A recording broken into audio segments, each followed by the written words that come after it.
You have to remove your emotions and just look at what the charts are saying, because we can have our biases, we can have our emotions in a stock, but when it comes to trading, the market discounts everything. The market is right, and that's why we need to use technicals so that we can adjust and we can follow our plan.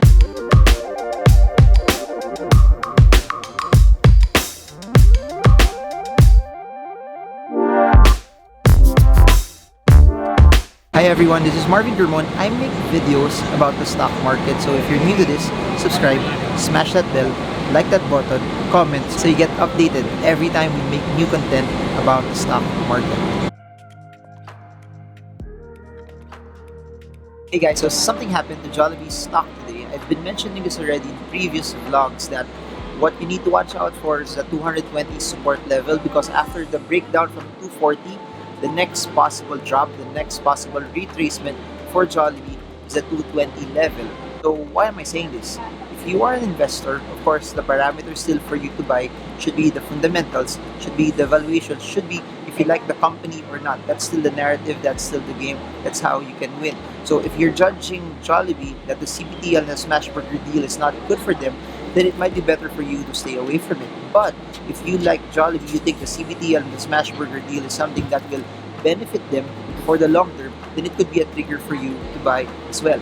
Now, if you are a trader, if you are a position trader, all position trading parameters, short, mid, and long term, are still bearish, are still denoting that there's a downward bias, are still denoting that you should avoid it. So position traders at this point in time should avoid the stock. Position traders at this point in time should come in when a reversal happens, when a reversal upward will happen, and I'll update you when we see that over the next few days or over the next few weeks. But until that happens, you need to exercise patience, that you don't buy a stock while it's falling. You have to wait until it starts to reverse, until it starts to go up.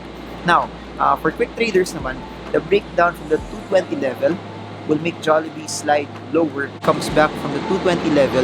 That's when it has a shot to move up again. So why am I saying this? If Jollibee moves up from 220, it has a shot to go to around 240 pesos per share. But if it does not go back, you can expect it to slide further. So that's how you can segment it, no? Especially if you're a quick trader, do not buy a stock while it's breaking down. If you're a quick trader, do not buy a stock while it's dropping. It's different when the stock starts to consolidate and hits a level of support. Your goal and your narrative for that already is to buy the support and then trade it and sell when it hits the resistance. So if you've noticed it, it can be so many things. If you're an investor, you have to fall in love with the stock. If you're a trader, also, you have to remove your emotions and just look at what the charts are saying, because we can have our biases, we can have our emotions in a stock, but when it comes to trading, the market discounts everything. The market is right, and that's why we need to use technicals so that we can adjust and we can follow our plan. So that's it for now. I hope this video helps you.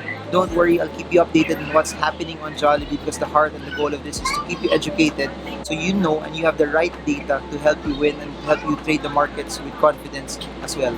So if you want to learn more about all of this technical and fundamental analysis, the links are down below for all of our events in Doha, Qatar, Dubai, Singapore, Iloilo, Davao, Manila, and everything else in between. If you want to learn via books, the links are down below as well. So this is Marvin Gurmo. I hope this video helps you trade well, trade strong, trade smart. See you all again soon, guys, and God bless you all. Like I say, boom!